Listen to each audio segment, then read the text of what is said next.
Gəlin, 16-cı əsrin dahi şairi və mütəfəkkiri Məhəmməd Füzulinin dərin fəlsəfəsindən danışaq. Bax, bu sual Füzulinin bütün yaradıcılığının mərkəzində dayanıb. Gəlin onun cavabını axtaraq. Onun fəlsəfəsini başa düşmək üçün əvvəlcə bilməliyik ki, o sevgini iki yerə bölürdü. Deməli, var məcazi eşq, yəni dünyəvi sevgi, bir də var həqiqi eşq, yəni əsl ilahi sevgi.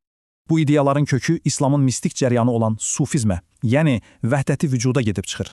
Yaxşı, bəs bu səyahət necə baş verir? Füzuliyə görə yolumuz iztirabdan keçir. Füzuli adətən qaçdığımız bu hissləri həqiqət yolunun zəruri mərhələləri sayırdı. Birincisi hicrandır. Ruhun öz ilahi mənbəyindən ayrı düşməsinin verdiyi daimi bir kədər. Sonra gəlir bəla, yəni çətinliklər. Aşığın çəkdiyi əzab sevgisinin səmimiliyinin sübutudur. Məlamət isə cəmiyyətin qınağıdır. Həqiqi aşiq başqalarının fikirlərinə əhəmiyyət verməməlidir. Onun poeziyası bu ağrını o qədər güclü ifadə edir ki, sanki ahı göyləri yandırır. Bəs bütün bu ağrılı səyahətin son məqsədi nədir? Cavab, ruhun öz evinə qayıtması.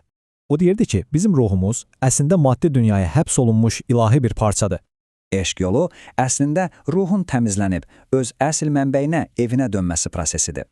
Məqsəd odur ki, öz yanını da yalnız sevdiyinə, yəni ilahi varlığa aid olduğu üçün sevəsən. Bu fəlsəfə həyatı xaotik hadisələr yığını yox, mənalı bir axtarışa çevirir. Onun zamanı aşan mesajı belədir. Eşq, mənəviyyatın zirvəsinə çatmaq üçün ən güclü vasitədir. Bu fəlsəfə bizi dayanıb düşünməyə vadar edir. Sevgimizin əsl məqsədi nədir?